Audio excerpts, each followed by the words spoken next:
Okay, let's look at this assignment about simple machines, which are these basic devices that allow us to make things easier for us by changing things like the direction that we apply force in to get a job done, the amount of force required to get a job done, or the distance that it takes to get the job done. Okay, shown here are some examples of simple machines. Okay, these are the 6 different types of simple machines. We have the inclined plane, which is like a ramp, which allows us to slide objects up instead of having to lift them straight upwards. We have a wedge, which is good for splitting things, for separating things apart from each other. We have a lever, which is useful for lifting objects or applying force in a different direction. Uh, we have the wheel and axle, which is really useful for, again, redirecting force, making things easier to move. Screws are great examples of how we can apply force in different directions to tighten something on, to get something stay in one place, or to move an object up or down somewhere, like an inclined plane. And then we have a pulley, which is useful for, again, redirecting force, and in a combination of pulleys, being able to pull things from a distance through rope or chain or string with a lot more ease. Okay, now these 6 simple machines all look pretty different from each other at a glance, but some of them are actually more related than others, and we're going to see that in this assignment. And we're also going to see some examples of how these simple machines are used when you're going out to the sea, if you're going out on a lake, you're using a boat, you're sailing, something like that. This is a very nautical themed assignment. I guess I was just feeling that, pirate vibe or something when I was making this. So, first question. Levers, these guys right here, are actually kind of a category of simple machine that includes some of these other simple machines as well. So out of these 6, there's actually 3 things that are all kinds of levers. A simple lever being one of them. But we also have 2 other versions of the lever that show up here. It might not seem like it, but the wheel and axle is actually a simple machine that is just a lever. It just doesn't look quite like a lever. If you think of a wagon wheel that has spokes coming out from the center, if you think of kind of a set of spokes that goes from one side to the other through the center of the wheel, that is like the lever. Okay, it's a board, it's a rod, it's a stick, it's something that has a tipping point that it rotates on. Okay, in any lever, you have a fulcrum, which is your point of rotation. The fulcrum in a wheel and axle is the axle. It's this rod that goes through the middle. So your lever can rotate where you push down on one side and the other side goes up. You push right on this side and the left side of this end of the wheel goes the other way to change the direction of your force, and it's always rotating around that pivot point, around that fulcrum. So a wheel and axle is actually a lever. You think of the wheel as a whole bunch of levers all connected to the same fulcrum that are all connected together, that have a rim around the outside to keep them together and moving together. Okay. Now, a pulley is also a lever in that it is a wheel and axle, just with extra stuff on it. So our pulley here is a wheel that's spinning on an axle. It's on its fulcrum that allows rope to move through it. So we've got some rope, or you can have chain or string or whatever cable you want to go through there. So this rope can move easier by going through these wheels, by rolling on them instead of being dragged and sliding across it with a lot of friction. Okay, same thing here.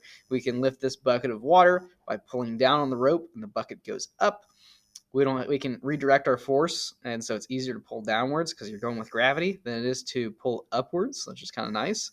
Okay, and instead of having a lot of friction by throwing this over just a board or a metal girder or something like that, uh, we can have the rope roll from side to side, which makes it easier for us to pull it in different directions. Okay, and that's why we call it a pulley, because it helps us to pull things. Okay, so a pulley is basically just a fancy wheel and axle, which is a fancy lever. Okay, a lever is a wheel and axle is a pulley. Okay. Now, levers aren't the only category of simple machines. There's another kind. Okay. On the second page, we've got the same simple machines shown here. Okay. Now, we also have inclined planes as a category of simple machines. Now, again, at first glance, this doesn't really seem like it, but it's easiest to see with the inclined plane and the wedge. So this kind of triangle shape is pretty similar here as it is here. In the inclined plane picture here, we're using this to lift an object up, and with the wedge, we're using it to kind of split two objects apart. But I mean, with the inclined plane here, we're kind of splitting the box apart from the floor, from the ground, by sliding it up that ramp, by kind of giving it an easier way to move it than going straight up. It kind of helps to support some of the weight. The ramp pushes back against the box so that we're not putting all of that force towards lifting it up off the ground. The ramp gets to take some of that weight for us. And then we can just focus on pushing it forward at a slighter angle than having to go straight up at an extreme angle. Okay, a wedge is just doing this on both sides, where you have one side of the wedge pushing back against something, and the other side of the wedge pushing back against the other side of that. And so, when you get something like an axe or a maul in between a crevice there, your wedge can help to push and redirect your force opposite of the surface and get those pieces apart. Okay, a wedge can be something like an axe, or it can even be something like the aerodynamic shape of an airplane wing, where it's got kind of this triangular shape that helps it to cut through wind or water or something like that. Okay. Now, the other type of inclined plane is a little less obvious. That's the screw, which is this guy right here. The screw is essentially just an inclined plane that goes up and up and up and around and around and around this rod or this stick or pole or something. So in this screw, this wood screw, you have essentially one ramp that goes all the way around, up and up and up and up and up. And it kind of keeps curling like a spiral. Okay. Now it kind of looks like it's just separate rings from this angle, but if you were to take an actual screw for yourself and you start at the bottom and you turn the screw, you'll see it's the same ramp that goes all the way up and up and up like a spiral staircase, which means you could put something on the threads of that screw and roll it up and up and up like a ramp all the way up, as long as you can keep it on there instead of rolling off the side or something like that. You can see this on jar lids too. If again start somewhere at the bottom or somewhere at the top and you keep rotating that jar, that bottle up or down, you'll be able to see that you've got that same ridge that goes all the way around and around and around and around. It's not different little circles that are separate from each other. Okay, so a screw is just an inclined plane that's wrapped around something cylindrical like the lid of a bottle or around the kind of stick or rod of something. And a wedge is also just an inclined plane. Sometimes we'll say that an inclined plane, put with another inclined plane makes a wedge because you have kind of both sides of that triangle instead of having just like the flat side and then an angled side. But really, as long as your inclined plane is using force redirected to split and get things apart from each other, I would call that a wedge. Okay, so a wedge and a screw are both types of inclined planes. Okay. Now let's see some examples of these simple machines in the real life, in the real world, where they're, again, sometimes harder to recognize, but they are just still these simple kinds of machines. So let's look on page 3 here.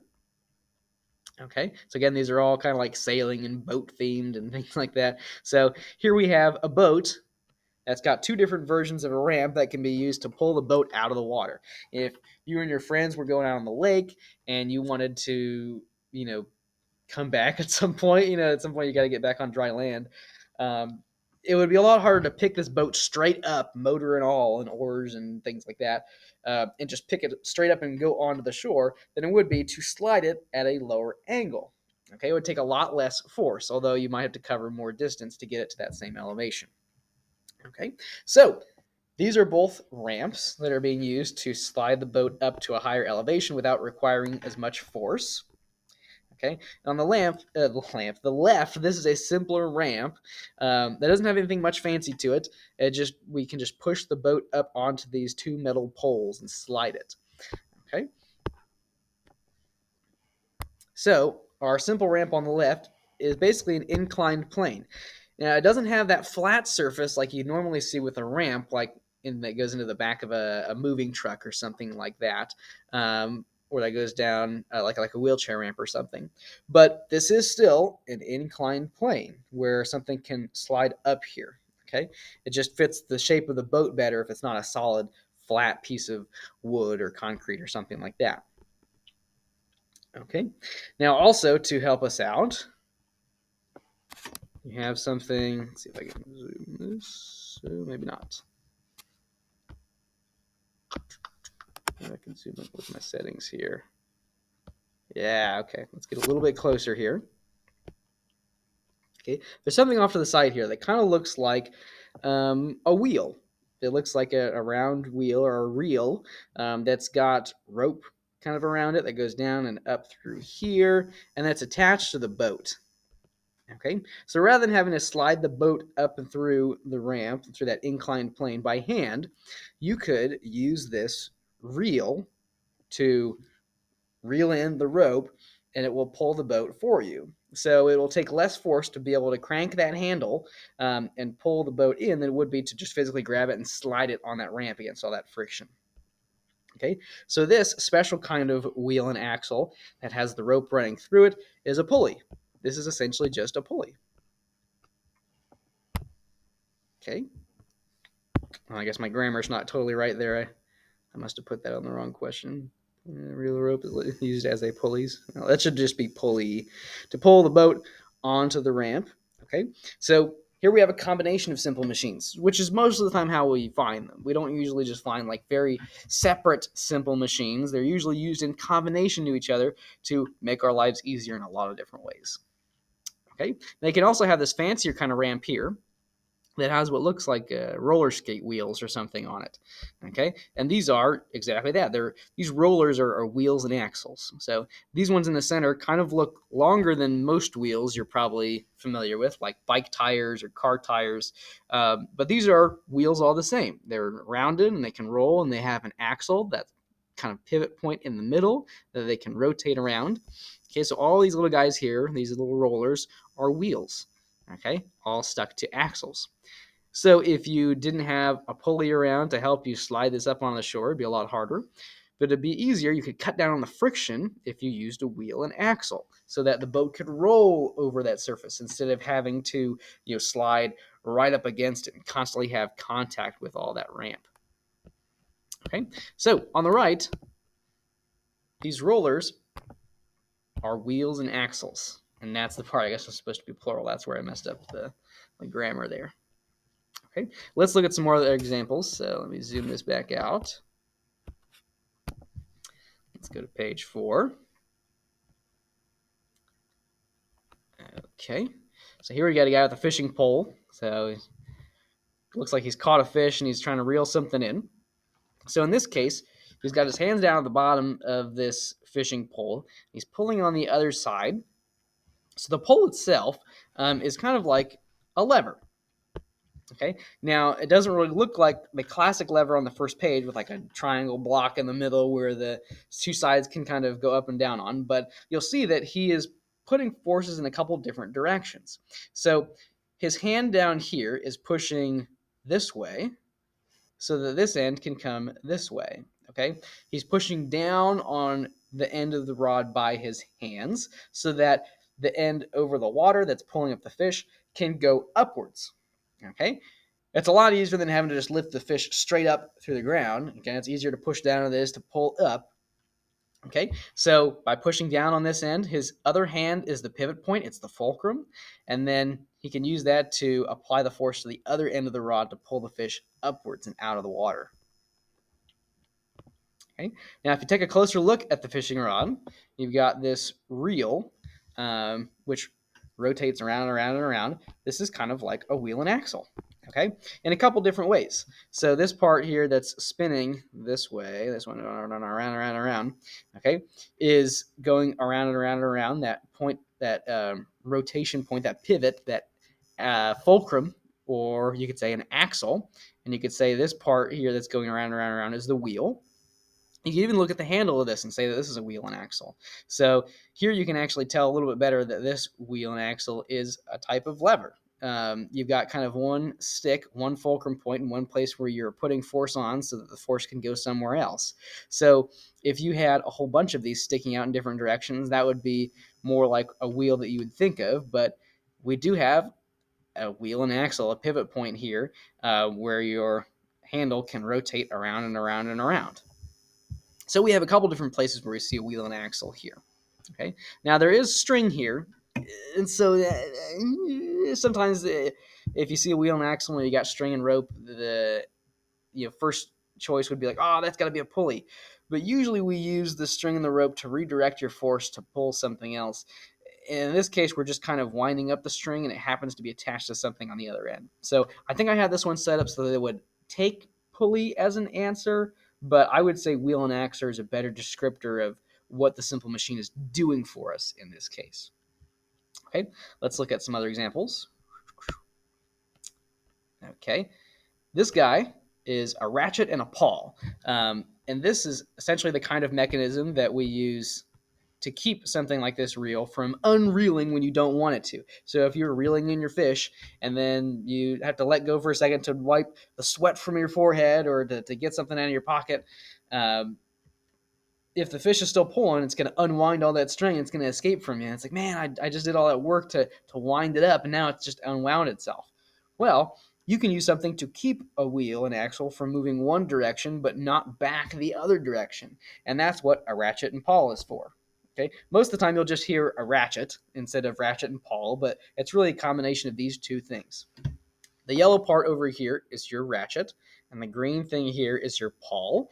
Okay, the shape of this allows the pawl to slide along the ratchet when the ratchet is going this direction. But if you were to imagine this going back the other direction, then these like flat parts would get stuck on the pawl. It would kind of crank back and it would kind of lay flat against this part and not be able to move. Okay, that's what a ratchet is best at doing. It's best at allowing motion in one direction but not back the other. You would have to pull this lever up and kind of release it, the pawl up and release it for it to turn the other direction. So there's a release on a fishing rod's reel and a lot of reels that have ratchets and pawls that allow us to turn back the other direction if we want to, but by default, it's said that if we try and spin it the wrong way, it catches. You'll usually kind of feel this too. You'll notice that there are points where you could be on this sloped part and slide back. So if you have a ratchet, you can sometimes kind of turn back the other direction a little bit and then it gets stuck. And that's because you're working your way back to this flat part here that's going kind of vertical to the ratchet. Okay, so our ratchet and pawl is a combination of two things. The ratchet is really just a wheel and axle. Okay, it looks kind of like a fancy spiky wheel and axle, or like a gear. And a gear is just a wheel and axle too, with teeth on the outside. Okay, our pawl here isn't quite as sophisticated as this. I would say it's more just like a simple lever. Okay, so two kinds of lever put together in conjunction allow us to rotate something in one direction, but not the other. All right, let's take a look at a couple more examples. Okay, here on page 5. We have a couple different designs of how boats are made. Most of the time, we only see the part that's out of the water, but the stuff that's underwater is actually pretty specific. It's engineered in a very specific way for good reason. The shape of the boat is made like this to kind of be streamlined, to cut through the water, to allow the water to split and go on either side without slowing down and having a bunch of drag. Okay, you can notice this if you stick your hand out the window of a car and kind of feel the wind going past you.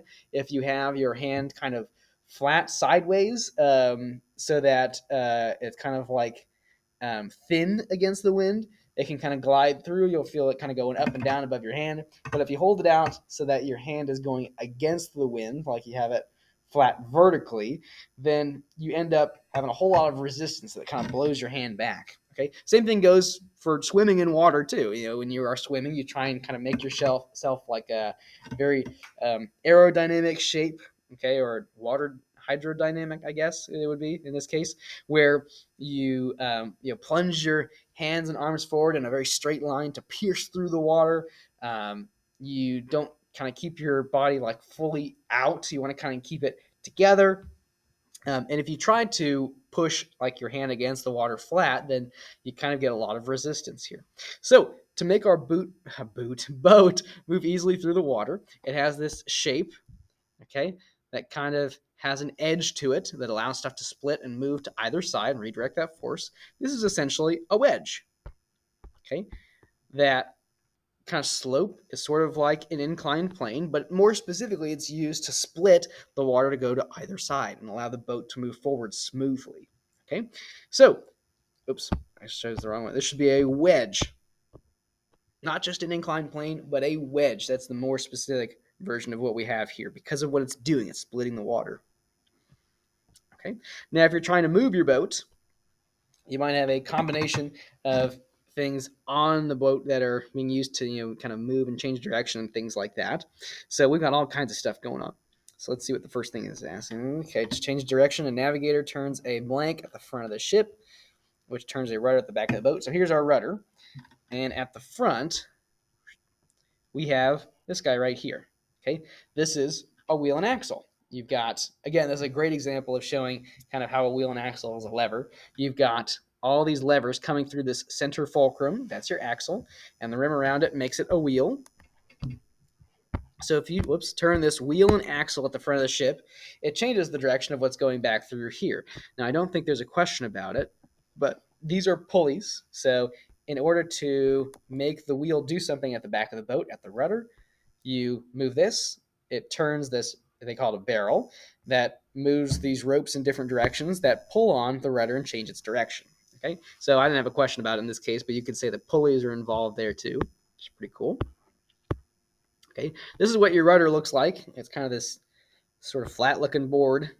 And it has this point of axis that's attached to that it can rotate on.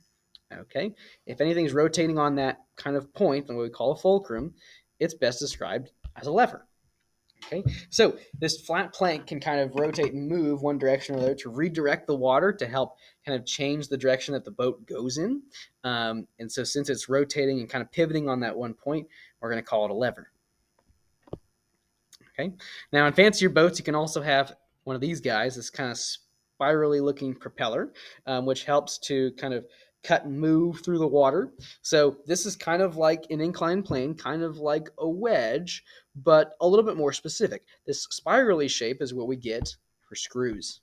This is a screw. It's just one very large screw that is picking up and moving the water around in different directions to help propel the boat forward. Okay, 2 more pages.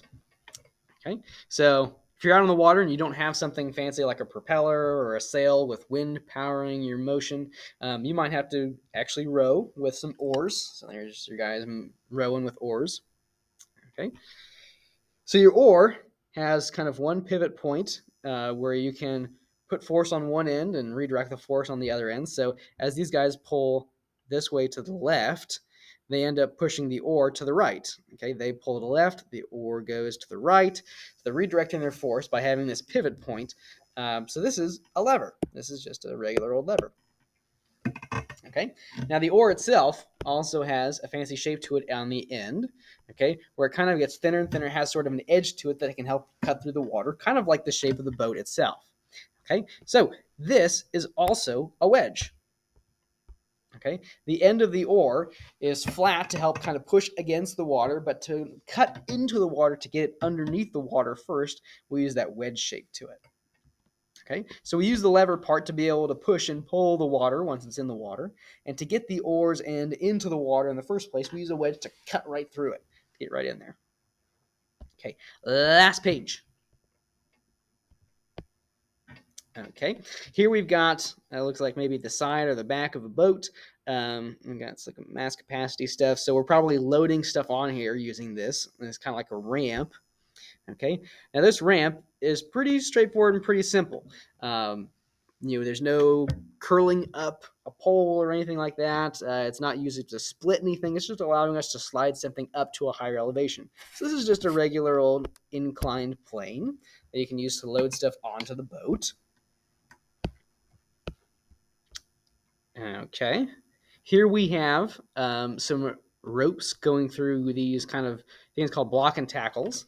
Now on the inside here, it might be kind of hard to see, but these are wheels. Okay, they're wheels that spin on an axle.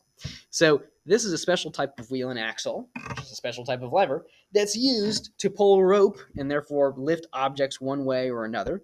This guy is a pulley. Okay, so these are all different examples and orientations of pulleys. Okay, here we have a giant device you can have on a boat to pull up an anchor. Okay, this is called a capstan. All right, so these crew members are pushing on these wooden poles that are all attached to this center point. So you can think of this like kind of your fulcrum, and they're pushing on the ends of these rods. So these longer rods are basically like simple levers. Nothing much fancy to them. It's just that we apply force to one side and it applies a force to the other. Okay.